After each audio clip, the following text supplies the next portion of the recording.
It's like they're trying to be too meta. You're gonna make them an offer they can't refuse. Yeah. You can buy you a drink. You can. Well, I mean, he did pick out somebody we know. Will you sidestep the question? That technology does not exist. Hey everybody, you're listening to A to Z, episode 22. Today's guest is Steve Fitzner, licensed psychological associate for the Spindletop Center.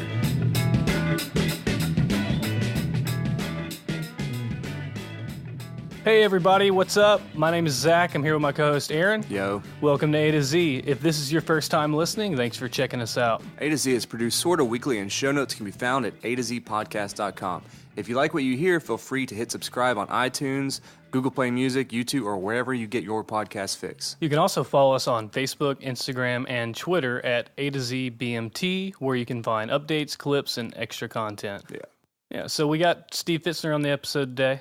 Yeah, this one came about kind of interesting. I was just sitting in the Log-On Cafe with Steve, and he walked up to me, and this kind of happens quite often nowadays where someone is like, hey, I listen to your podcast, I really enjoy it. Would you like having me on as a guest?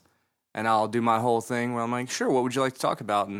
And Steve actually rattled off a few ideas, like music and some other things that he does. Yeah, because that's how I met him, is through music as a Log-On, yeah. But then I was like, and I remember he worked at Spindletop Center, so I was like, well, what about this is a really interesting thing that not a lot of people know too much about. Let's talk about neurologically atypical behavior. You work at the Spindletop Center, and I was like, let's talk about, say, autism, for instance. It's something that everyone knows the word, but not everyone knows exactly what it means. Right, and a funny thing about that is we didn't even know it until after we got done, and I think we shared like a tag that we sat down with him or something like that. We actually recorded this on National Autism Awareness Day. Month, I think, too. No, well, I think it was the day. It was the day, yeah.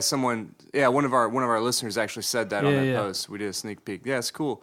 Yeah, we sat there for like 20 minutes and log on, doing kind of like a mini episode, and then I was like, you know what, let's just say the rest. This is going to be a great episode. Yeah, so he came in and he talked a lot about his work and what he does for certain individuals in certain situations. Yeah. He's very, the way he talked about it, you could really tell that like he knows his stuff. And he also brought up a volunteer moment, so if you want to volunteer, we're going to have contact info for the Spindletop Center in our show notes. And as always, if you like what you hear, like, share, subscribe, and smash that button. Tell all your friends, tell your mom, and then give us some comments. We got the A to Z podcast group. That's a good place to come and interact with us. We want to hear your feedback and any kind of points that you might have to add. Yeah, please interact with us. Tell us what you might want to hear. You might have a good idea, just like someone else did. A few of our episodes have been people's ideas. So enjoy this episode with Steve Fitzner.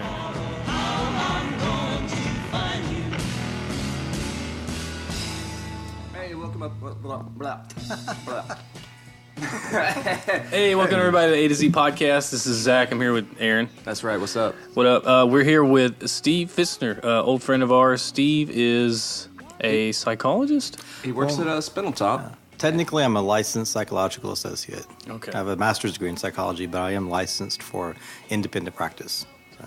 Awesome. Well, we've known Steve a while. I think we all met you through. We didn't meet you through Spindletop. I think that's probably a good thing. But we did. We met you through playing at the Log-On a lot. You're kind of a staple.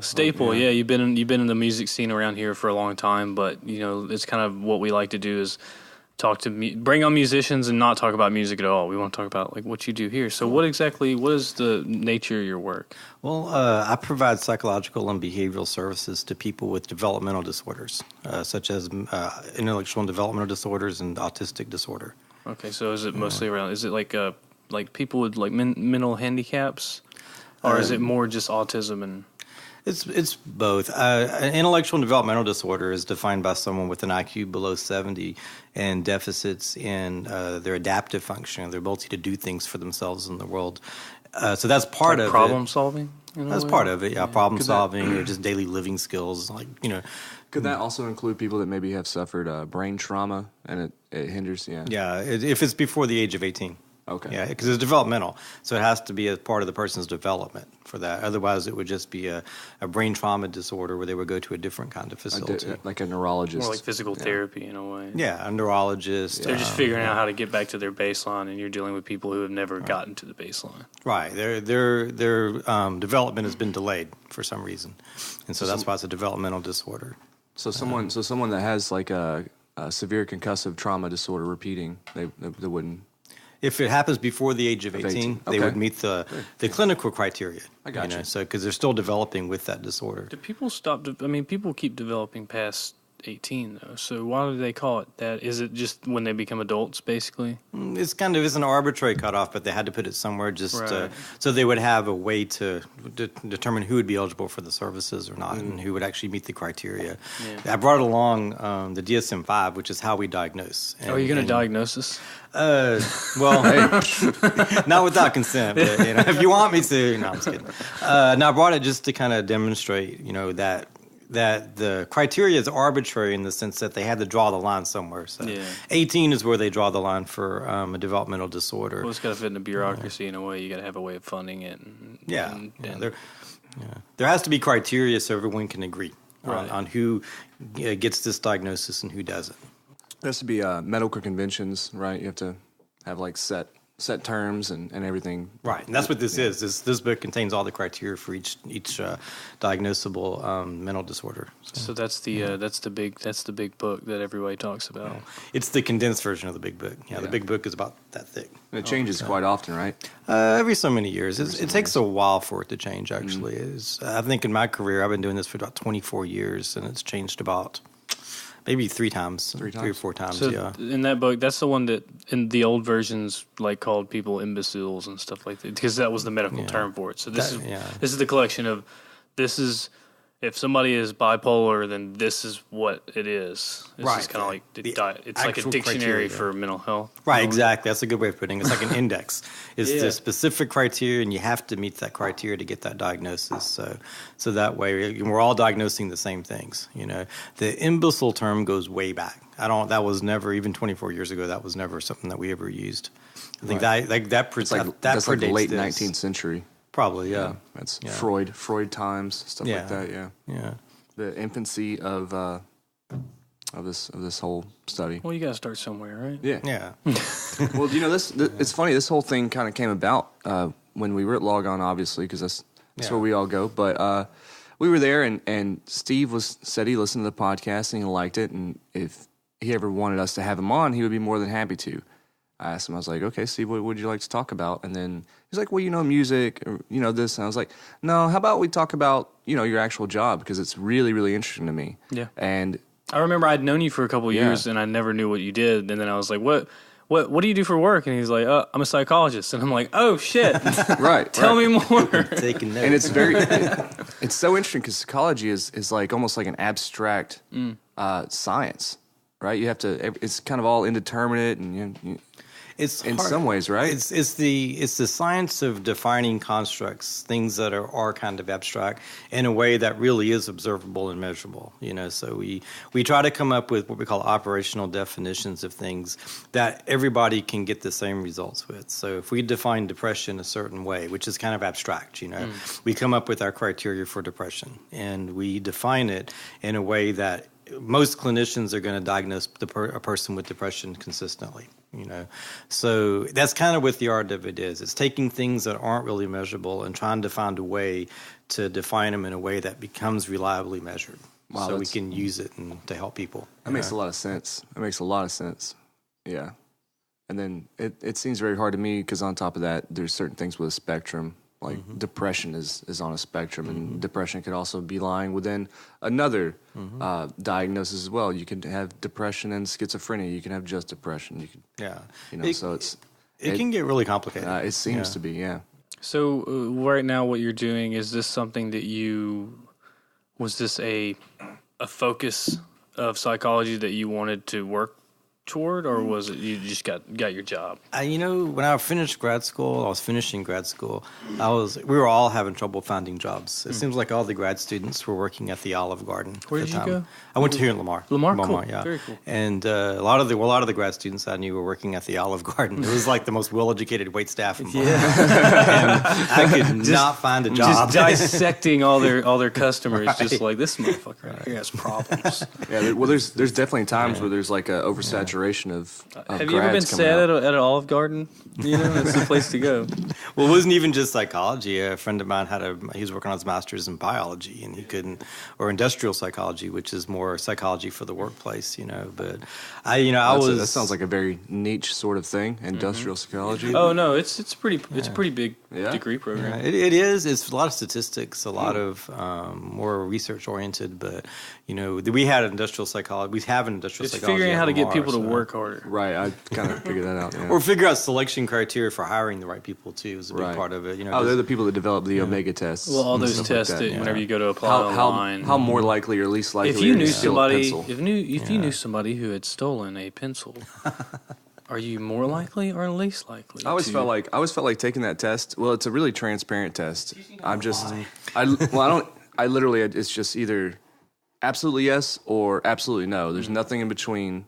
It's really easy to figure out. And then the moralistic standpoint, just never do anything bad. It's almost like it's like getting tested like from Decker and somebody's like, "How was your mother?"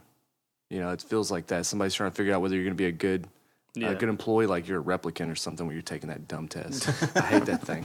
And it's usually based on statistics. It's kind of like good employees tended to score this range on the test, and so if you score that range, it's kind of like predictive validity. I mean, I guess it's also if anybody's dumb enough to answer the wrong questions on that test, you probably don't want not meaning dumb in a bad way. I got you. But if somebody's not intelligent enough to score high on those tests, then. Yeah. Well, what it is kind of like any kind of an assessment. There's content validity, which is like the validity of the questions themselves, but that's almost secondary in importance to the predictive validity. So if you take people that are already successful at something and you measure that success, and then you do a correlation analysis with the scores on this assessment, and if a high score on the assessment correlates strongly with a high score in someone who's already succeeding in that field, then that gives you a good test. And so you just do that over and over again with as many variables as you can until you find an assessment that actually predicts success on that job or whatever it is you're measuring. Right. And then later, once you put the test in place, you continue to collect data to see if the people that you test and choose continue to matched up with what you succeed. Yeah. So that's kind of what those tests are designed to do. So that was a tangent. You were working at Olive Garden, right? Okay, that was on all of us. So what happened was I was applying for jobs. I didn't. None of us could find jobs anywhere, and I was running out of money. And a friend of mine was working there at the time. It was the Beaumont State Center back then, and my friend Todd was working there, and he was also a psychology major. And he asked if I would help him out with Special Olympics. They were having the Special Olympics event in Beaumont, and they needed someone to help coordinate the track meet. Since I ran track when I was in college, he was like, What'd you run? I was a distance runner, cross country and long distance. So they needed someone that understood how the track worked, how the exchange zones and all that stuff works. So I volunteered and did that one Saturday afternoon and had a really good time. But during the course of it, I met a lot of people, and some of the folks I met were asking, doing that networking. Exactly. Yeah. And they found out what my degree was in and the kind of job I was looking for, and they were like, "Man, we're looking for someone to do this." As luck would have it, they couldn't find anybody. They really weren't getting the word out very well. So I went and applied for the job. I went and interviewed, and it took about 6 weeks for them to call me back, so I'd given up. So I was getting my application at the Olive Garden and filling it out. I was just about out of money when they called back and offered me the job. Something like that happened to me the other day, actually. I was driving around town just looking because I do gig work, so I was looking for, I was thinking I'm gonna have to get like a part-time job, maybe work at the counter at Guitar Center or something like that, and then drove around, talked to some people, and then I got back to the house, got a phone call. So isn't that funny how that works out? Oh yeah, and it was one of those things where they offer you the job, and are you still interested? I was like, yeah, I am interested. Hell yeah! Don't sound too desperate. Don't sound too enthusiastic. I'm like, yes. Yeah. You can't be like, well, are you still interested in the job, Mr. Fitzner? I'm starving. Yeah. There's no food. Okay. All right. You ever eat ramen with mayonnaise? But we'll give you a spread. Yeah. Like, I'll be there in a minute. Just hang on. I'll start today, right now. And that was 24 years ago, so I've been there all this time. Awesome. So I have a question. And it was a good job too, though, right? Yeah, that's the job that you would hope for coming out of. I think what your question was, did I expect to work with that particular area? And actually, I hadn't. It was all new to me. And I was expecting my practicum was just doing counseling with college students. So I was expecting to be a counselor. And then I get this job, and it seems like it's more behavioral. I used air quotes when I said that because there's so much more going on than that. But it took a couple of years to kind of learn as much as I could from everybody else that was there and start developing how I think, how to approach this kind of work. But what I found was it's actually a really good fit for me. I'm better at this than I ever was at counseling. This is more problem solving. It's more getting to know people. Well, you're having to understand emotions of people who can't convey those emotions. Yeah, you have to really learn to observe and talk to the people around them. I work with a lot of great direct care staff, kind of like we were talking about before we started. The folks that really work for a living. That really have to work hard. A lot of I've learned to listen to those folks and take their observations. Yeah, and a shout out to those people because the people. You're talking about the support staff that work at these places to take care of these adults, and they get paid like minimum wage. They get paid almost nothing. They have to pay. You said they had to work multiple jobs. A lot of them work a lot of extra hours and extra jobs. These jobs are not easy at all. They're not easy at all. At all. I mean, you're taking care of somebody who can't take care of themselves. They have massive responsibility. Yeah. And they don't make a lot of money, but they always work hard. But they're always the sweetest people. They are, and really are. They're the first ones to help out when you need it. They're the first ones to do the extra work to deal with more difficult situations. So they work really hard, and they're very intelligent. I always say that. I always encourage a lot of them that, hey, move up the ladder in this. Get a certification. Go back to school. A lot of them say, replace me one day. Take my job. Compete with me. Because you can imagine how good you would be at if you came at it, if you had done that for as long as they have. Oh yeah, and had all that practical experience. Absolutely. Those are the kind of people that you would want to see. Like maybe not a government funded thing, but you would want to see some kind of grants that steer that, you know, and especially in the field, because you said it was Beaumont State. Beaumont State. Is this a state funded facility? Not anymore. It was then. We merged with Life Resource to become Spindletop Center, or Spindletop MH now Spindletop Center. There's also the ARC program there too, right? The ARC is a nonprofit. That's a nonprofit. They're a really excellent program too. They had an art exhibit last week that was really good. I think I've seen that around Facebook. Yeah, I've seen it around. I was just curious whenever my brain started working whenever you said it's not state funded anymore, and we contract with the state to provide services, so we are in a sense, but we're not the state. It's not with the state. I got you. Understand. That means that's where a lot of the funding is Medicaid or Medicaid waiver or general revenue from the state of Texas, and that stuff I don't understand it as well. That's administrative. I've never been good at administrative stuff. So they start talking about that, and I'm like, I have no idea. So you started 24 years ago, you said, and I'm sure that in that time, which I mean that wasn't really that long ago, to be honest with you, but in that time, surely a lot has changed. A lot in practice, a lot in diagnosis, just a lot of things. Probably even two things that used to be diagnosed the same has split and become two separate diagnoses. Well, the DSM-5 changed a lot. With, how we diagnose autism, actually, and a lot of it was controversial. People didn't like a lot of the changes. They took out the Asperger's syndrome diagnosis and just lumped it in with the autism spectrum. Yeah, and a lot of people didn't like that because there was a lot of difference between the two. But just over the last 24 years, when I first got there, it was very behavioral. Everything was behavioral. And like I said, I spent a couple of years just kind of learning the field, this part of the field. It was almost like getting a whole other degree. Work with some wonderful psychological associates and psychologists. You're like a resident or something, yeah. Oh, yeah, absolutely. And learned a lot. And then one day, they just handed me a big responsibility. They said, we need to come up with a new program for people who have real extremely challenging behavior that nothing really has worked for. And they decided that everybody else that had, the microphone. Everyone else that had been there for a while had already done it, so they wanted to get the new guy shot at it. So often they have somebody work on this problem. Well, they always had they'd always had a program for it, but every so often they think, okay, this doesn't really work anymore. We need to change this. That's really cool that try to throw it out and have somebody do a completely new one, especially the new person. That's scared the hell out of me. I'm sure. I mean, it's a test. It's a test. Yeah. They're trying to test your character, see if you can so do it. they gave, what they did was they had me, and then they hired a program manager, my friend Todd, the one that actually introduced me to all this, and we worked as a team. Me and Todd did, and we developed a new idea for approaching people who have severe behavior problems. The old idea was you take those people, you separate them, you put them in their own room. Now, what does severe behavioral problems entail? Like more just- violence? Yeah, more in a physical way, aggression, physical you know, hurting themselves, like hitting themselves, scratching themselves, verbal aggression, property destruction. Kind of behavior that's not really manageable in a normal situation, like in a normal day hab, with the normal supports that you have. And so it takes too many people, too much time, it takes too much away from everybody else to be able to keep this person safe, you know. So what they did was they would take everybody and separate them, put them into a different program area, and they'd work with them there. They'd have staff come in there and work with them in that area. When their behavior improves, then they would transition them back out to where they were before.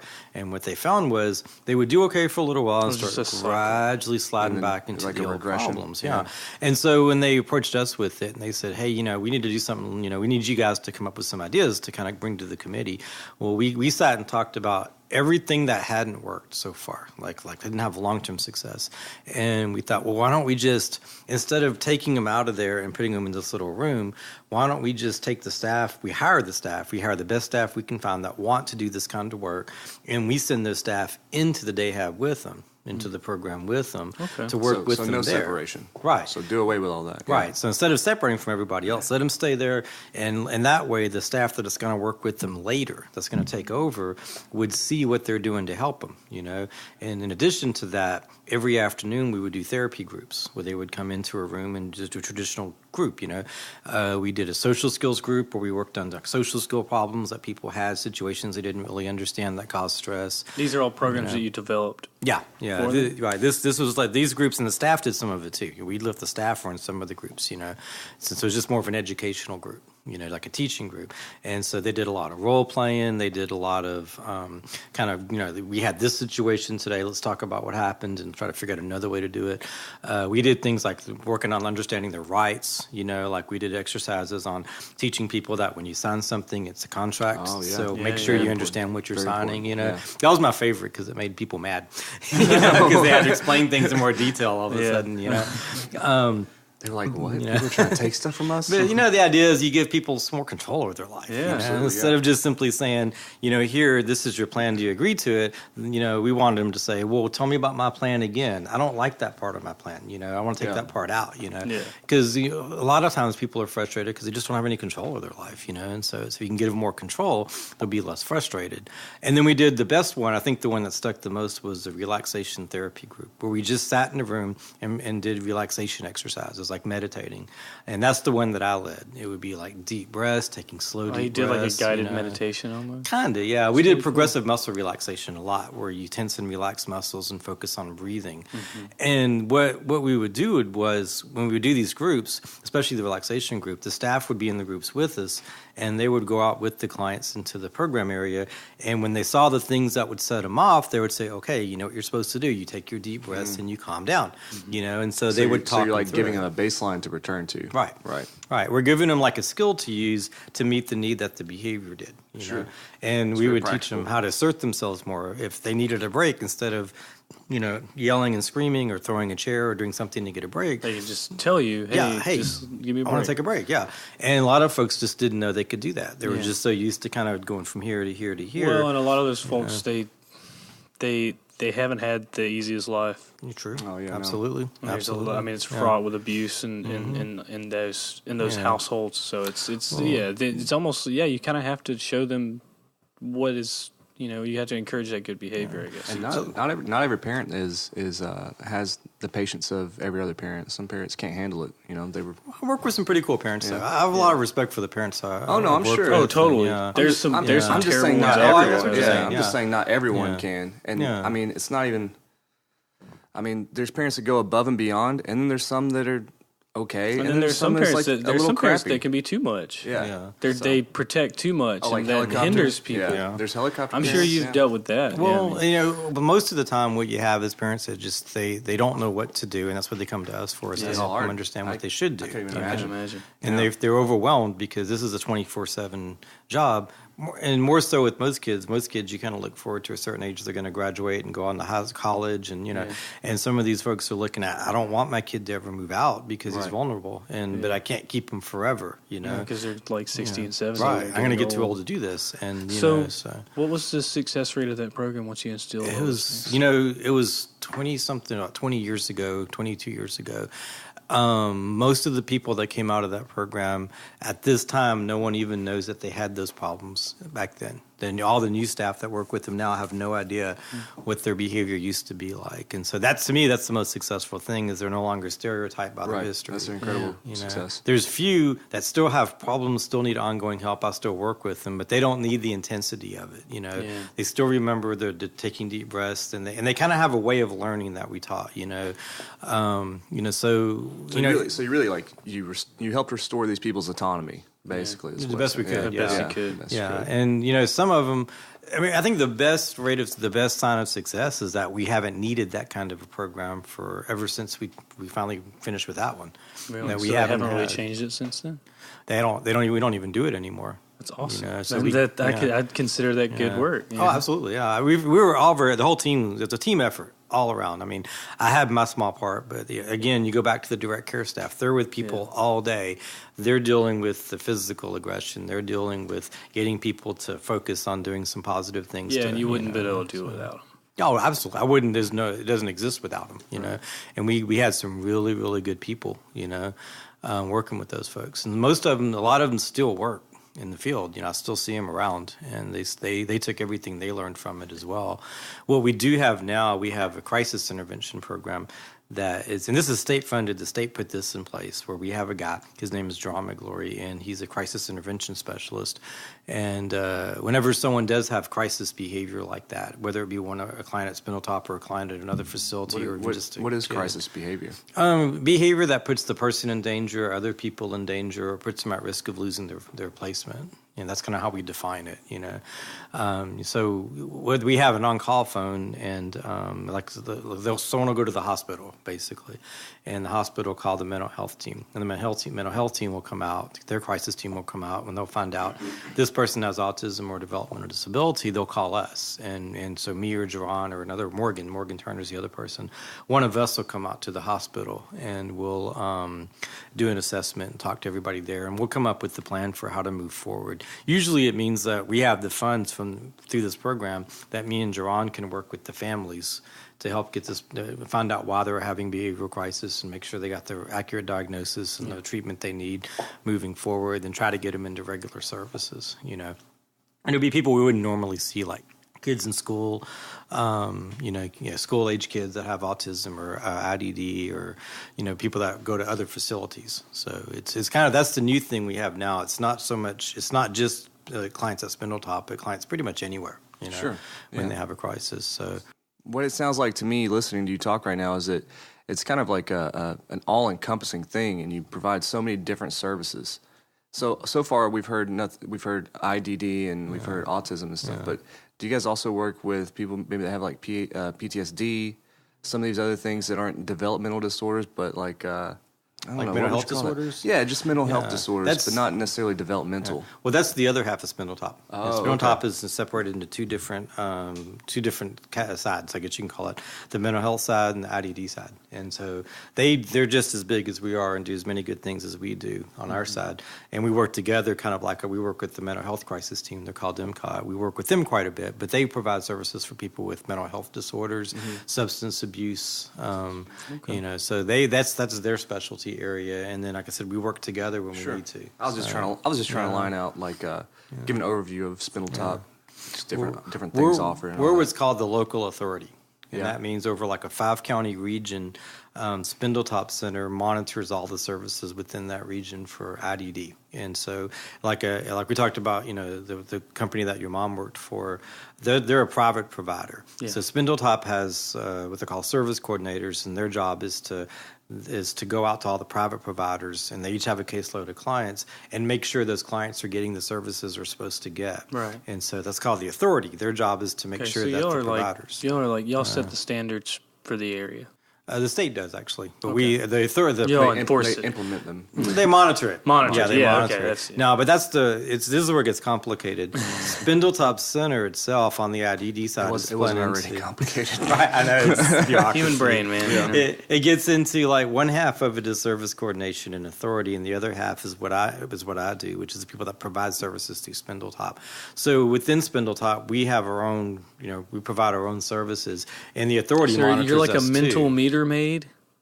They send you out to provide services through Spindletop. Well, the way I didn't mean that in an offensive way. No. I was trying to conceptualize it. Trying to make an operational. What they do. I went for it. What can I say?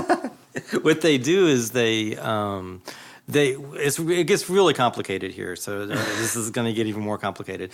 Our audience is sophisticated; they can handle it. They can handle it. It's whether or not I can explain it coherently is the challenge. So, we have Spindletop Center IDD side separated into two different groups: the service coordination, the authority, and the provider.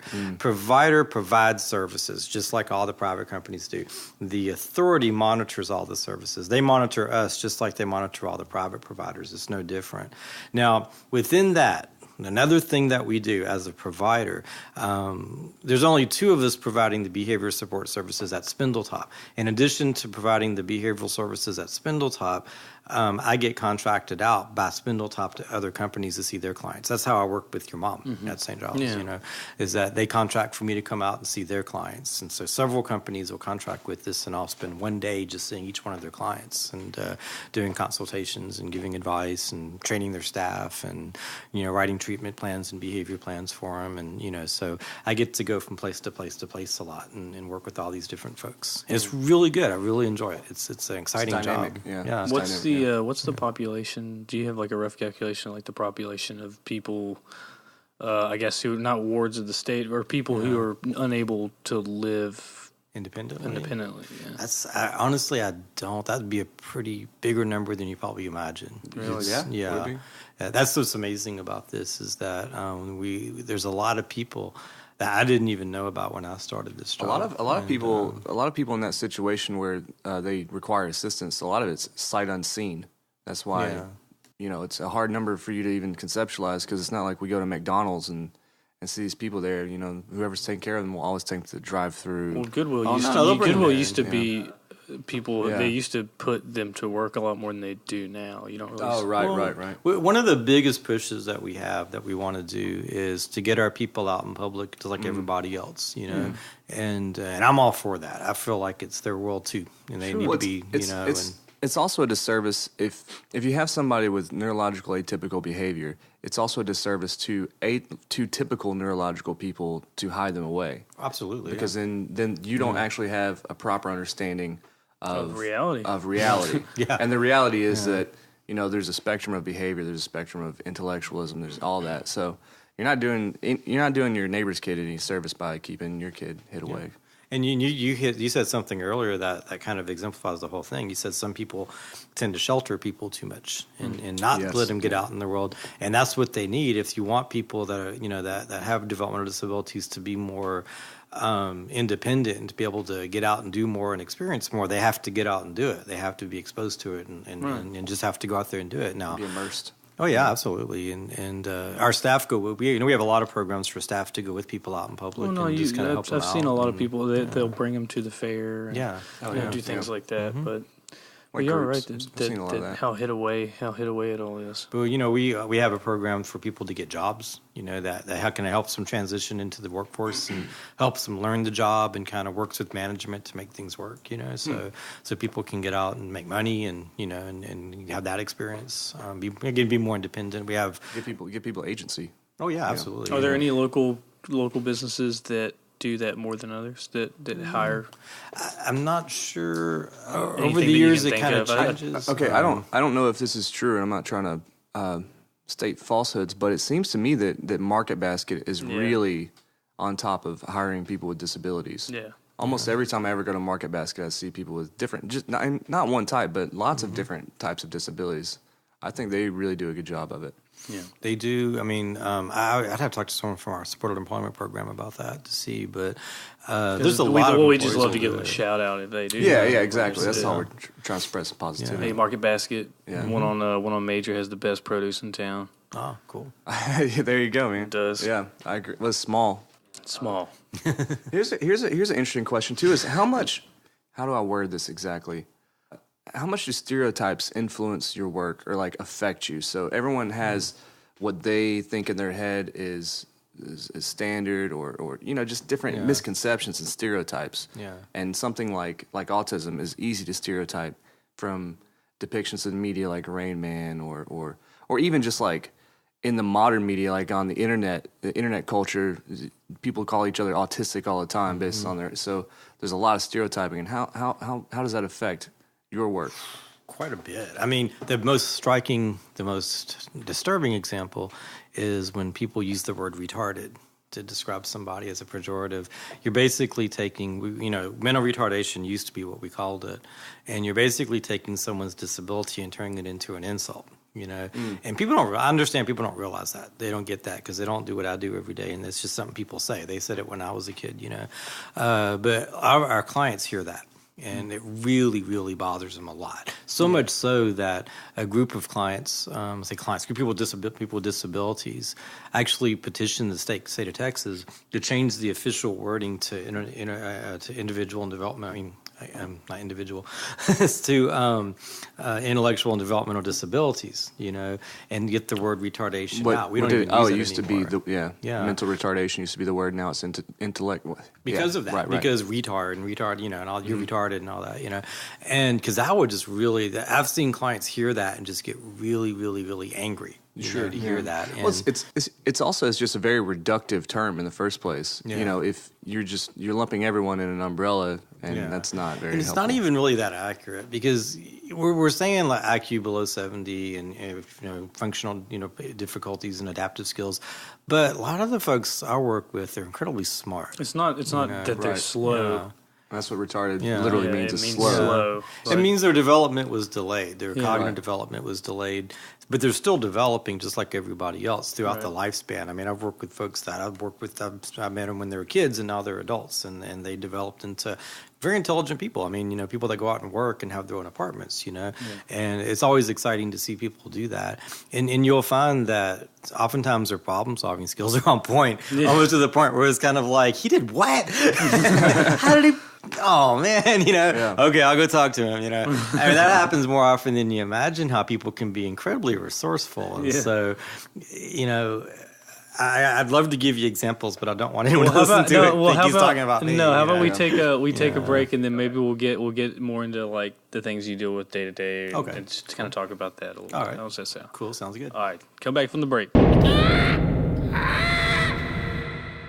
Hey, you guys! Thanks for being loyal listeners. We are actually currently looking for advertisers. So if you guys have anybody in mind with a business, an organization, diner, a restaurant, anything, or just like an event, maybe somebody's putting on a Catalina wine mixer and they want to advertise, and I don't know. But if that's the case and you need some advertising space that's cheaper than radio or local TV. Or, way cheaper. Yeah, cheaper than YouTube spaces and stuff like that. And also you'll be getting involved with a very loyal fan base. So our listeners are a lot more interactive than anything else you can get.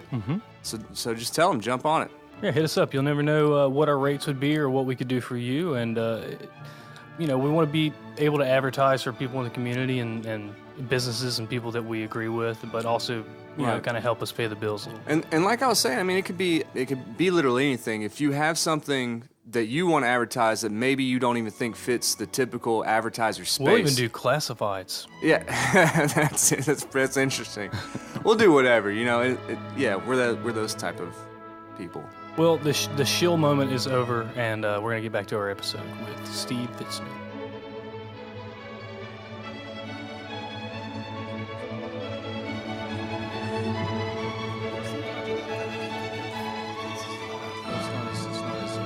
It's not as popular right now. No, but that is a thing that does happen. People, they don't have a good grasp of what something actually is, like obsessive compulsive disorder, and they attribute it to some sort of facet of their personality that's completely unrepresented by what it really is. Yeah, it's cognitive. It's people don't have a big handle on their cognitive function, I guess. I guess, I don't know. What is it? What do you call that? Not their. What do they call that? It's like their logical fallacies. I mean, it's kind of like self-awareness, I guess you could say. Yeah. But it's just it's more it's more the cultural OCD. Like ADHD, the cultural ADHD, where I'm so ADHD squirrel. They don't have an understand.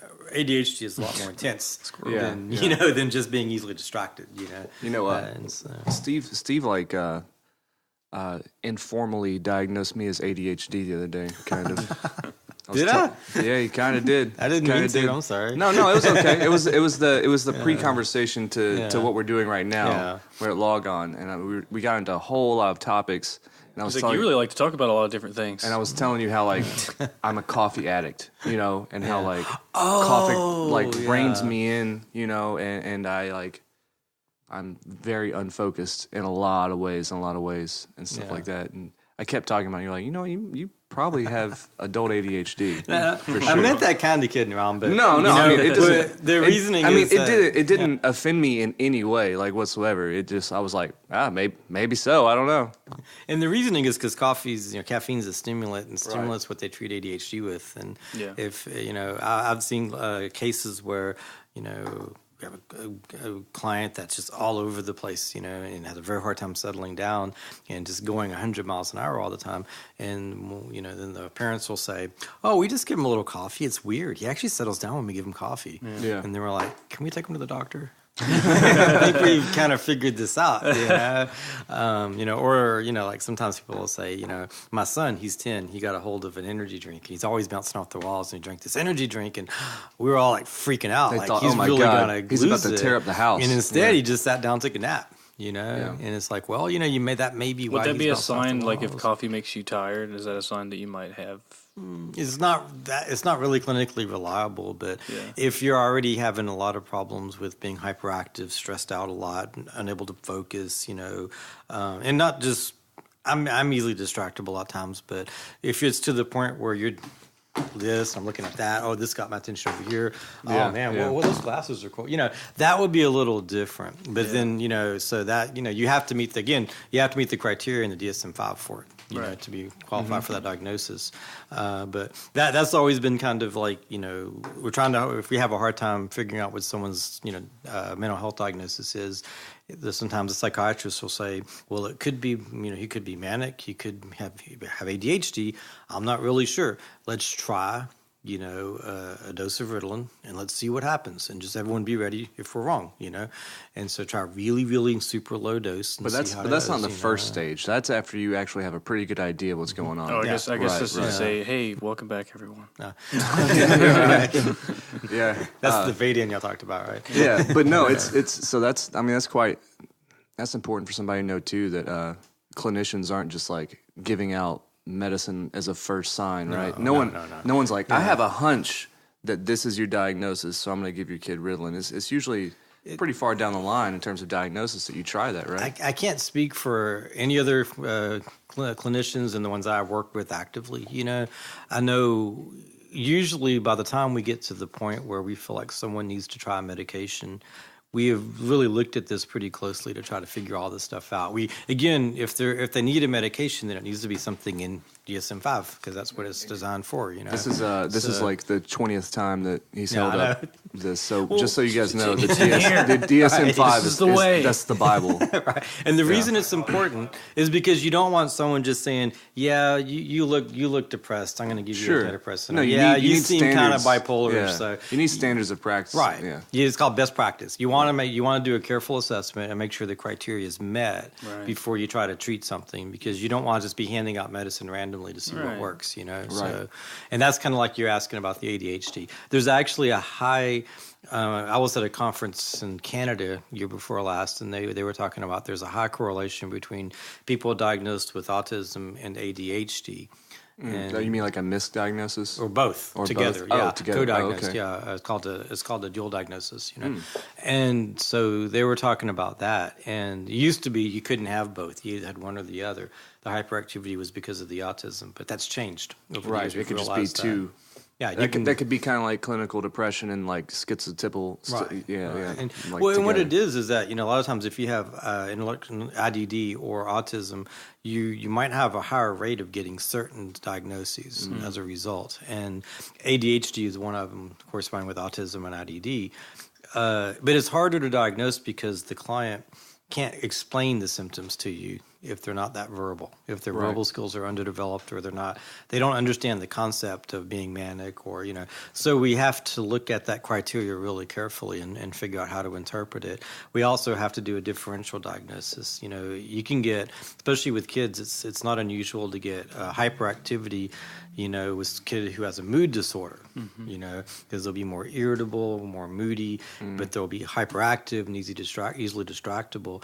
Sometimes it's hard to figure out which is which. You have to do a real careful assessment. So there's a lot of finesse to the job that you do. You kind of have to. I think so. Yeah, I try to take the time to really. Very interpretive. It is, but I try to be as concrete as I can once I come to make a clinical decision. So I don't want to just take a guess. You probably question your choices a lot. Oh yeah, and I worked with a psychiatrist many years ago. He's retired now. His Russell Gardner, and he was at UTMB. He's really, I learned a lot from him just sitting in with him when he'd see the clients that I worked with, and he would always tell us that your diagnoses are always a work in progress. It's always a working theory. Yeah. And you're always testing that It's theory. like, well, that didn't work, so let's try this. Yeah. And and you might find out, even if something works, you still might find out you're wrong later. If something changes, you might realize, all this time I thought this person had anxiety, but it was really depression, or vice versa. Because you're working with folks sometimes that can't explain depression. They can't explain what they feel like. And so he would tell us that. He would tell us that you have to take careful notes. You have to do a good interview with the people around them. You have to get as much information as you can. You have to be objective. You have to be willing to be wrong, and that's important too. You can't just be stuck on the idea that you're smarter than everybody else and no more, so you can't be wrong. You can't be that way. You have to separate your ego from the situation. Absolutely, yeah. That's in any science or especially medical. Yeah, right. You have to get as much data points as you can to make a diagnosis, and then be as objective as possible. So your whole career has been problem solving, basically. Figuring things out and solving problems, yeah. Are there any situations that stick out to you or memorable to you? There's some that repeat themselves quite a bit that I kind of run across more and more. I kind of made some notes here. I made this little chart because charts to me are easier to process. Hey man, you're just making our job easier. Yeah, and so what I did here was again, somebody with autism, a person with autism tends to be routine oriented, and I guess you talked about Asperger's and being. We wanted to see what the separation was between them. I guess define it. Well, first off, autism. I'm going to pull out the DSM-5. I'm just going to go right down the list here. I bookmarked it and everything. Autism spectrum disorder is defined by, I got to take my glasses off because I can't read with glasses on anymore. Persistent deficits in social communication and social interaction across multiple contexts as manifested by the following. Deficits in social emotional reciprocity ranging from abnormal social approach and failure of normal back and forth conversation. This is all really boring clinical stuff. The deficits in nonverbal communication behaviors used for social interaction. And what that means is that the first one means that the person has a difficult time understanding and the flow of conversation. And understanding the context of the conversation. Because they might be very concrete and literal about things, and they might be a difficult time processing another person's emotion. So it may be difficult for them to understand, like the person's facial expressions, their tone of voice. And also deficits in nonverbal communication. So not really getting the tone of voice and what the person is saying and coordinating it with what they look like and their body language and all. So that's part of it. Like a facial blindness, right? Kind of, yeah. Kind of. Just not really, not understanding what it means. Yeah. And that starts when they're little, and like when I work with the ECI program too, which is 0 to 3, and I always tell them, the moms, to kind of exaggerate a little bit, exaggerate your facial expressions and your body language, so they start to get it. They start to kind of put it that together. Makes a lot of sense. Difficulties in developing, maintaining, and understanding relationships. So that's one of the criteria for autism. Another criteria is restrictive, repetitive patterns of behavior, interest, or activities. And that's kind of what you were talking about. The splinter interests? Yeah. It's like instead of having a wide range of interest, I'm interested in one thing and one thing only. And I'm going to talk about that all the time. Super focused. Yeah. And I know more about it than anybody. Is that why there's always that stereotype of the Rain Man thing of them being good at math? Yeah, but it's like if your splinter interest or your thing you're most interested in is an academic area, then you could be one of the best in the world. Absolutely, because that's you could what be top of your field. Yeah, and that happens. That absolutely happens. It's also stereotyped to repetitive motor movements. We see people who rock. Oh yeah, rocking, hand flapping. We see that. Insistence on sameness and flexible adherence to routines. So eating at the same place all the time, stuff like that. Yeah, or just wake up, breakfast. Go and to if school. that routine isn't there, then it causes a lot of anxiety, and that's kind of what I have here. I'll show you in just a sec here. So I've always heard autism described as like they can't. Maybe not all of them, but they have trouble. They have trouble. I guess like their brain doesn't. It accepts all input. The sensory. That was the next criterion here. Oh, yeah, cool. Good segue. Awesome. All right. Hyper or hypo-reactivity to sensory input. And what that means is that bright lights are a lot brighter, noise is a lot noisier, or they don't even seem to notice it. Well, it's the function. We have a function of our brain. Well, how I heard connected to it is because I do sound stuff. So like a function of our brain is like if we're in the jungle, we cut out sounds of the crickets because we hear them all the time. They're not a threat, and it makes us more hyper aware of other changes in sound. And that's a function of our brain that allows us to stay sane, I guess you could say, because categorize the input. Yeah, because if put a priority, like the AC like running in an office building, you don't hear it until it turns off. Right.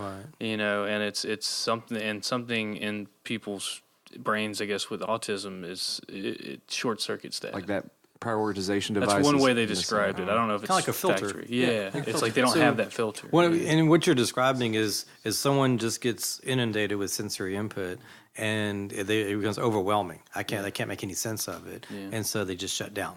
And that's just a piece of it, though. That's part of it. Yeah, that's just part of it. Sometimes people are under responsive to it, so high pain tolerance. Nothing seems to hurt. They fall, bust their knee open, and they're like, "Nah, I'll just keep doing what I'm doing." It's like, no, you really need to go to a doctor. I'm fine. But it's like a change. It's I always kind of describe it like this: if you it's not much different from us in some ways. There's a threshold of what we can tolerate, and beyond that threshold can be we get really frustrated. Now that threshold changes depending on your mood. So if you're in a bad mood and you come home from work and there's a TV on, a stereo on, people talking. Yeah, that was my morning this morning. And so it's like too much stuff going on. You want to be like, everyone just shut up. Yeah. And it's just a highly exaggerated version of that. Right. See, I would say that for a lot of folks with autism, that threshold is a lot lower. And so it doesn't take much to reach that, Wow. And so being somewhere quiet might be more important for somebody with autism. Like, I need to be in a room that's a little more quiet and settled. If there's a lot of stuff going on, I get really easily agitated by it all. And just a little more neat and tidy. Yeah. Right. Yeah. Mm-hmm. I know a guy that wears cotton in his ears, and one day I asked him why, and he said because noise hurts. Wow. And so he's just muffling everything in his ears. But it could also be for touch. Touch hurts. Somebody touches me and it hurts, and it sucks because the person may want to be affectionate, but affection is very painful. It's very difficult to manage, and so they feel deprived. A difference in fabrics. And some people are very hypersensitive to like flannel. Like, no, I can't. No flannel. It's cotton, stuff like that. Or texture of food. Yeah, texture of food. It could present itself in a lot of different ways, and sometimes it's like with little kids, it's hard to figure out. Right. And there's a whole field within occupational therapy known as sensory integration, where they try to figure out what the sensory, is what the person's sensory experience is, and design programs to help get them to to more adapt to their sensory abilities. So that would be tough because little kids haven't developed the verbal skills yet. No kid. Well, they do a lot of standardized assessments for that. The OTs and ECI 0 to 3. That's where most of the OTs work. They're real smart, and I love going out in consults with them and watching them do their thing because they work with the kids to start tolerating more. They try to figure out where the kid's at, accommodate them where they're at, and then try to get them to push just a little bit. So and I've seen kids like they have to hold a toy in their hand at all times because they don't want to touch anything else. They're okay with how the toy feels, but if I have to touch this and this, and so the OT will say, like, when I'm here, she has to put the toy down and she has to put her hand in dirt, and she just for a second, just so she, and then we'll pull her out again, But they'll do things like that to teach the person to start kind of overcoming some of that. Kind of sounds like immersive therapy, sort of. Kind of, and it's hard for me to talk about it because I only know it observationally. I don't actually do it, but like I said, the OTs I work with, we wouldn't be able to understand it anyway. Honestly, I mean, to me, they're like a different kind of practitioner, and I don't understand it because they're incredibly intelligent. So, kind of sounds a little similar to like PTSD therapy as well. Yeah, to get over it, you have to bring it back up. Well, you have to process whatever it was that gave you that in the first place. A little at a time, like successive approximations. A little bit at a time. So it sounds like there's certain practices that kind of lend themselves to other practices, and once you are sufficient at doing that, you could really shift around in the field and kind of. I think most do a lot of the problems with the brain, other than whenever there's damage or whenever there's there's no connection. It's like with mental hangups people have. It's really just. You have to show them that this is okay, or you have to make them become aware of the problem to solve it. Yeah. It's not something you can treat with a pill or anything like that. You can sedate them, or you can make it easier for them to deal with that thing, but to actually fix any kind of hang-ups up there, you have to expose people to that. It's really like... One of the things that we do, especially for folks that are higher functioning, you talk about higher functioning autism versus people lower on the spectrum. One of the differences cognitive and communication skills. Yeah. That a person lower on the spectrum might have a diagnosis of IDD as well as autism, and that's not unusual for that to happen. People higher on the spectrum, we call them high functioning autism. We used to call it Asperger's disorder. Their communication skills are actually pretty good.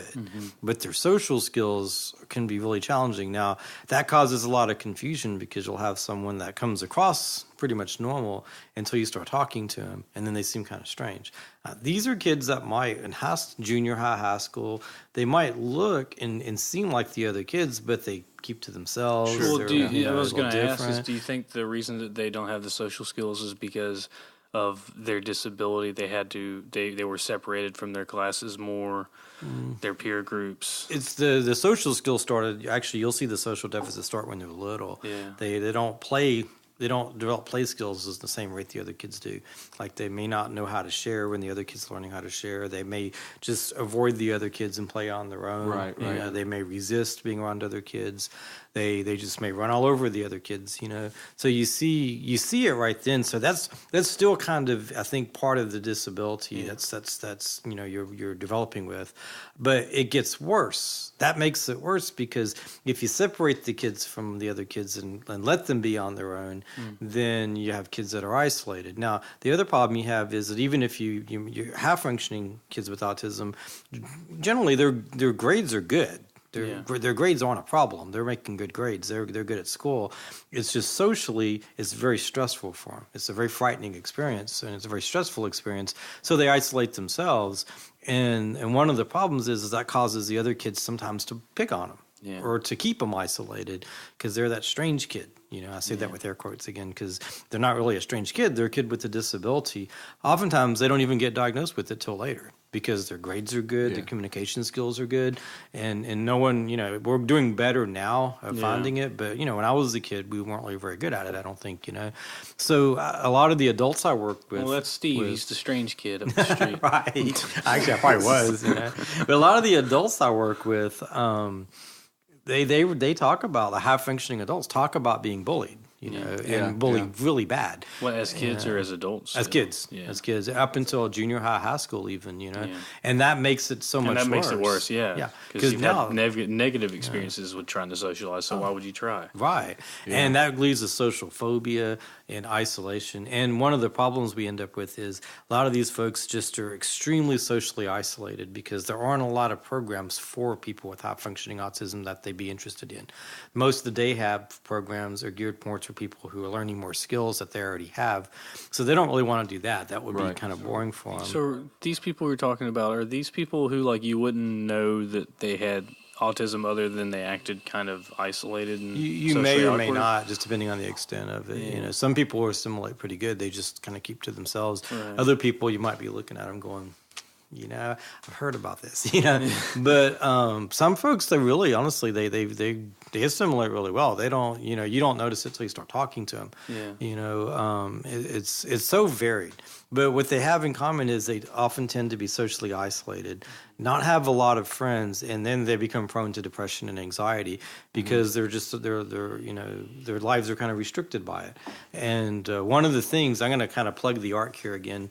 The ARC of Greater Beaumont has a program for kids that, not kids, but young adult, teenagers and young adults that are high-functioning autism and socially isolated.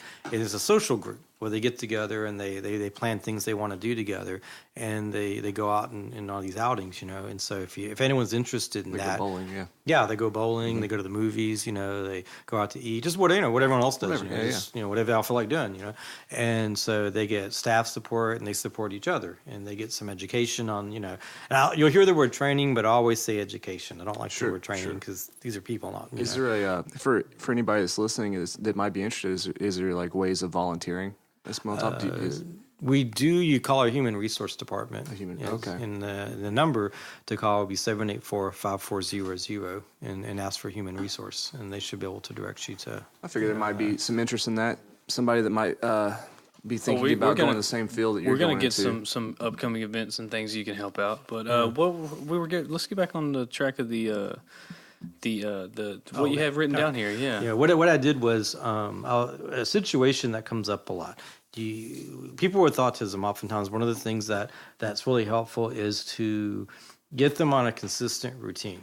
And so that way they have predictability. It reduces a lot of stress, to be able to know what we're gonna do today. And so we do that, and that becomes a kind of a support. But when things get disruptive, it causes a lot of anxiety. So one of the situations that comes up fairly often is, let's say you have a routine, like a kid in school has a routine, and every day at 3:30. Mom picks him up from school and brings him home. And so one day at 3:30, mom's not there, mom's late, and mom's never been late before. So what happens is, and I frame this in terms of like psychology terms, you have a concept of how things work. Like I go home at 3:30. And that's pretty consistent. And then one day something happens that conflicts with the concept. Mom's not here at 3:30, and so it's 3:35, and I don't know what's going on. And that results in lots of anxiety all of a sudden. And it's not just anxiety because mom's late. It's anxiety because I'm supposed to go home at 3:30. It's all messed up now, and I don't know what's going to happen. And for most kids, that anxiety kind of motivates them to come up with another explanation for why things aren't. The concept is there's a conflict with that concept. They start implementing like adaptation strategies. And then they kind of change their concept a little. Mom would be here at about 3:30, but sometimes mom's late, For a lot of kids with autism, that process is a little less flexible. And so at 3:30, if no one's there, the anxiety becomes overwhelming because they can't even get to the point of figuring, saying it's probably better because they're so overcome. Right, 0 to 100. So that anxiety is so overwhelming that, okay, we don't really, I don't know what's going to happen next. So that often leads to a meltdown, which is kind of like the kid just starts screaming, yelling. So and that's what we call a meltdown because they're overwhelmed, not a tantrum. A tantrum is when you want something, you throw a fit, but a meltdown is when you're just so overwhelmed you just can't contain it anymore. That's a really good distinction right there. Yeah, we teach parents that all the time to kind of figure out the difference. And so here's how we address it. We've done this for more than one person and helped them out with it. First order of business is to teach them some anxiety coping skills because we're not going to get very far until they learn to cope with anxiety. anxiety. Yeah. And so the go-to coping skill is taking deep breaths, because that affects the nervous system directly. Right. And honestly, this could apply to pretty much anyone, though, Sure. not just. Absolutely. So everybody, eyes up. I always tell the staff, you might be getting kind of anxious with this guy Stressed out, who's stressed out, so you do it with him. You show him that, hey, I'll do this too, And so we teach the person how to calm themselves. That's the first thing we want them to do. And Deep breaths. Anyone I've worked with, though, like, what do you do when you get upset? I take deep breaths. Can we all take a deep breath real quick? Feels good. Feels good. Yeah. Feels good. Yeah, good times. So the second thing we want to do is start teaching them, because this process, and we call it behavioral therapy, but to me, it's teaching somebody using behavioral strategies, because I don't really believe in conditioning or programming people. I believe in teaching people, So we teach them to take deep breaths, then we start teaching them that mom's trying to get here at 3:30, but sometimes there's traffic. Sometimes, something happens and causes her to be late. So, but she's still gonna come. And so we start getting the person to remind themselves of that. Mom's coming, mom's going to be here. And, so they can start telling themselves that. So we have take a deep breath. Now, what happens if mom's late? She got stuck in traffic. Okay, she's probably stuck in traffic, so she's running late.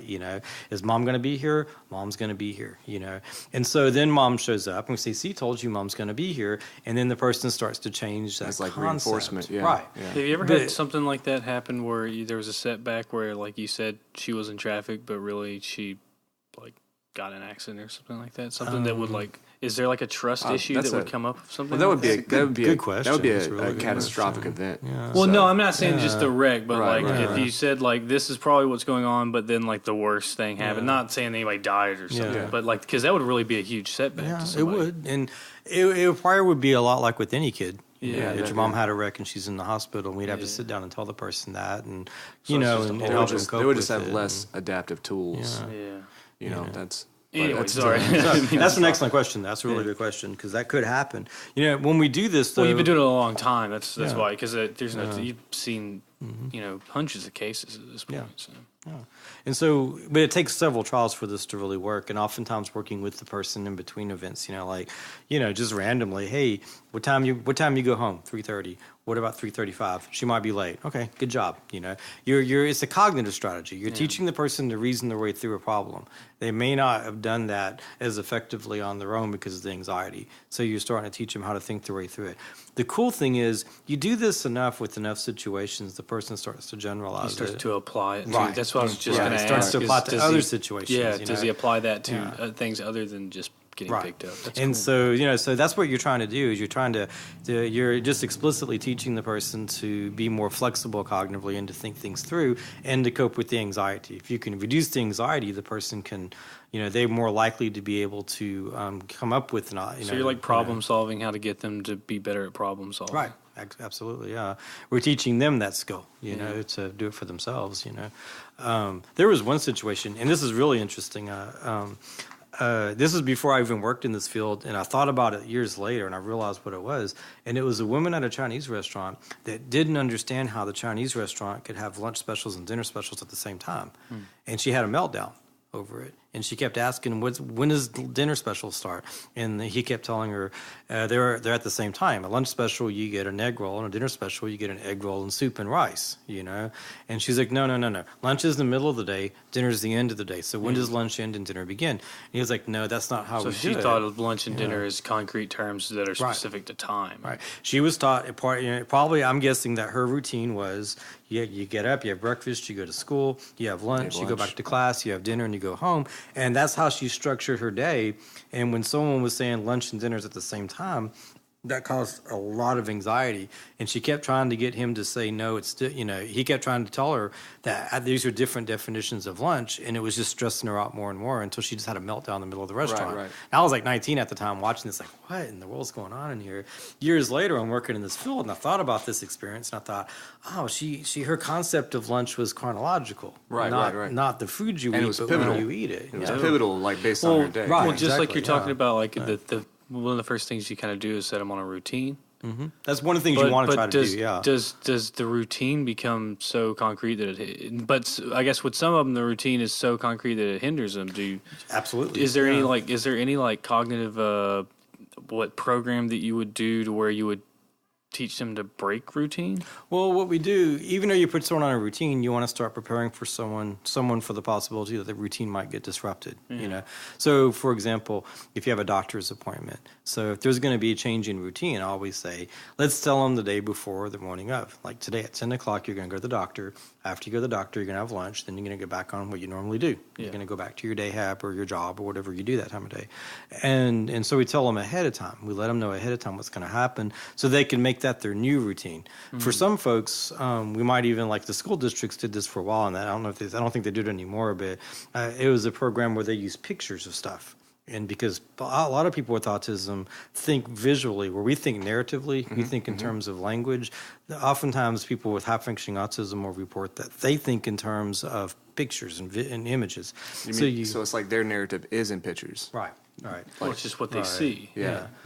So that's how they're processing things. So what we do is we give people pictures of their routine and put it on a Velcro in like a board. chronological line, linear order. Yeah. Right. So like a picture of a doctor's office? Yeah. You might take the picture of class out. Like you're going to go, your English class is at 10. We're going to take that out, and we're going to put a picture of the doctor's office in there. Now you can study this a little bit and look at it. So you're not just having to hear it, process it, remember it, but you can actually just kind of study it, and while then it's like, in front of you. Then they're like, dope, cool, that's my day. I get it. Or they might just take that off and put the class back on. I don't want to go. Right. No, you got to go to the doctor. I've seen both happen. Where or somebody may want to go somewhere and be kind of like, ooh, Astros game. Or it's not a game today. Yeah. And, say, oh darn. Well, that's an interesting thing, talking about that a lot of autistic people are very visually oriented, and we were talking about this during the break. Is that there is a way to help them learn by comic books. Right. You were telling me that a lot of these kids really, really like comic books. Because so how did you figure that? Like, is this something that you started doing? No, or was actually, it already there? it wasn't even someone that works in this field pointed that out to me. It was a friend of, and y'all know him, Jeff.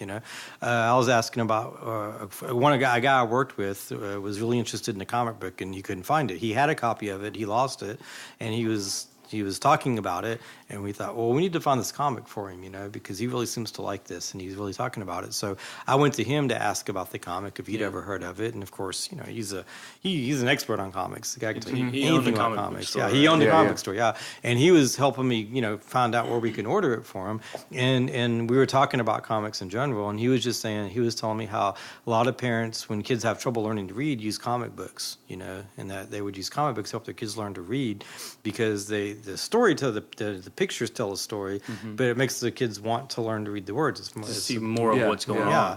So, and he was telling me that, and so I've noticed after hearing that, when I talked to a lot of my clients, that they liked comic books when they were kids. So we've always tried to keep some comic books for them to look at. Do you have like Deadpool and some like really violent ones in there? Superheroes are actually the big ones. Spider-Man, Superman, the more mainstream. I kind of just realized, talking about comics and stuff, that, and I'm not an expert, but have you seen Guardians of the Galaxy? Oh, that's my favorite Marvel. I think Drax the Destroyer is autistic. That's the one played by the wrestler, right? But there's a story about because that. He doesn't have like emotional. He thinks literally. Everything's literal. Yeah. Now, what's interesting is that I don't know he was written that way. He doesn't really read the social situation either, because he'll say something that ends up being an insult to a person, but he finds it to be You're the ugly. You're the most hideous. You're the most hideous person ever, and then hurts her feelings. He's like, he doesn't really care, but he's like, no, it's good to be ugly. I'm ugly too. It's I don't know. It's just weird. I'm not saying that in any sort of like. I don't know. I'm not saying that in any sort of way to hurt anybody's feelings, but it's kind of interesting to me. It's cool you hit on that, because when that movie, when the first one came out, there was a story going around social media about a kid with high-functioning autism. His dad went to see it, and when he was saying that, I take I only understand things literally, that kid was going, that's me. I'm like that. Isn't that really cool, though, that he could associate himself with a superhero? He was like, there's a superhero like me. And not only that, but it became a movement where all these kids with autism, that was amazing. Well, I think the guy that played him actually met with some of these kids. Did he really? I think he kind of adopted that. I think it's cool because he's way, way different from the comic book version of it. He doesn't even look anything alike. But in that movie, he's my favorite character in those movies. He makes me. He's just so funny. Like everything he says, like that one time they were like, They just went right over your head. He's like, nothing goes over my head. I'd catch it. I'd catch it. You're just like, oh my God. Yeah, he's a funny character, man. I think it's really important to have. So comic books. So you keep comic books around. We try to, yeah. Well, people will bring their old comics in sometimes. And I can see that would really help somebody learn to read too, because you have a visual connection with the words in terms of like really easing into like context. Well, it stifles your interest. You want to see, why is that guy smashing that guy with a hammer? Yeah. You want to figure that out. It's directly linked. It's not like reading the words on a book or like a novel. That can almost help you pick up social cues in a way, because you're seeing images of them. Yeah, it could be. And then you're understanding, cool you're figuring out what's going through. I never would have thought. It's really cool. And it's visual, And all these years, all those old fogies thought that comic books were just violent. Well, you remember they thought that comics were turning people's brains into mush. Turn the frogs gay. But yeah, interesting. Anything's a good tool if it gets people thinking. So Steve, is there anything going on right now that you would like the public to know, or any special programs, or any way to help out Spindletop Center, or any kind of like work programs that they're doing or volunteering? If I would say, first off, if you suspect you have a kid or even an adult that might have a diagnosis of autism, to contact our intake department and IDD intake and schedule an assessment to see if they do and if they're eligible for services. If you have a kid 0 to 3, contact ECI for an assessment. That's early childhood intervention. It's a really wonderful program. They do really good work. There are a lot of high energy people work in that department, because I go with them, and I might do 1 or 2 ECI assessments in a week, and it'll exhaust me being around a 2-year-old for an hour, and they do them all day, like literally all day long, one after the other. And that's a good place to start. Let's say if your kid is in ECI, or you put your kid in ECI, I will give you this advice. If you really want to help your kid, especially if they have behavioral challenges, work the speech therapy as much as you can. Incorporate the speech therapy into day-to-day life, because my experience has been I've been doing ECI behavioral consultations for about 5 years now. My experience is pretty consistent. When the kid's communication gets better, their behavior gets better. And when so there's a correlation between that. Oh, absolutely, yeah. And part of it is because the kid's frustrated because they can't communicate what they should be able to communicate at their age. And if they can't communicate well, then they just don't try. Yeah, and then sometimes not communicating works. Like if I throw a tantrum, people will give me what they feel like I want, because they feel bad for me, or because it'll stop the tantrum, or because I always ask, like, who gives into the tantrums, and they'll always point at Dad. Dad, he always gives into her tantrums. But that could be kind of regressive, though. Yeah, you have to stop, and say, but the tantrums start to work after a while, because they just feel so bad for this kid who's frustrated, and they want to make the kid feel better, and it's very stressful for the parents. But I always say, work that speech therapy, because when you get that kid to start communicating, even if it's just pointing at something they want or using sign language, that kid has a little more power now. They can communicate with you, and their behavior will get better because there's some relief associated with that. They're less frustrated. Makes a lot of sense. So I always tell them, like, what I do is important, but it's not nearly as important as what the ECI workers do and the speech therapists and OTs do, especially with 0 to 3, because that's what's going to help your kid's behavior, more than these behavioral techniques. Super developmental years. We use positive reinforcement to teach that skill. We use psychology concepts to teach that skill, and the kid's behavior gets better because of learning that skill. So that's advice I'll give, I guess. If people want to help, I would say they can volunteer if they want. They can contact our human resources department to volunteer. They can contact the ARC, ARC of Greater Texas to volunteer. Do you know the website? We'll probably put the websites up on the ARC of Greater Beaumont. I don't know it off the top of my head, but I can find it. We'll write them down. We'll add them to it, just for ARC and Spindletop. Yeah, and then do that. Yeah. And then so if you see different things, come get your kid assessed, right? It all starts with an assessment, And if you have a family member, or you listening to this, have a diagnosis of high functioning autism, or you've been diagnosed with Asperger's, come to Spindletop Center and try to get, come through intake, and get enrolled in services, because we might be able to help you with some things if you need help. If you're struggling with high functioning autism and depression or anxiety or ADHD or behavior problems, we can help you find we can refer you to we have a psychiatrist from UTMB that's really good. He works with all of us. We all meet together.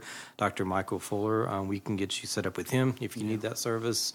If you need behavioral services, that's where me and Morgan are doing that. So we're available for that. We have Morgan's a counselor; she does counseling. So yeah, those services are there. So come in and take advantage of them. Well, Steve Fitzner, you do good work. You're highly intelligent. Thanks, I'm glad you stayed in this area. I appreciate that. Thanks, man. I mean, you know your shit, and you've been probably made a monumental difference to this area and those people for over 20 plus years. Absolutely. So. And thanks for coming. Did you have fun? Oh, it was great. I enjoyed this. You had a good time? Yeah, it was great. Yeah, thanks for agreeing and being on our dumb show. Yeah. And maybe, elevating us a little bit, right? Some people are going to listen to some of our little more sophomoric episodes, and someone might listen to us and they'll be like, all right, those guys they're one notch higher. So thank you, man. I appreciate y'all's interest and knowledge in this, because y'all are actually very knowledgeable about this. Oh, thank you. Well, we try to. We're barely hanging on to being able to understand most of the things that we have on. That's how we're. This is a learning experience for us. So that's really it. So thanks for teaching us. No problem, man. Thank y'all. Thank you everybody for listening. If you stuck around, find it anywhere you can find podcasts. This should be out in a couple weeks, I think. Yeah, and get with Steve and any questions you have. I'm sure he'll answer a Facebook message or something. Find me on Facebook, Steve Fitzner. There you go. I'm Reba.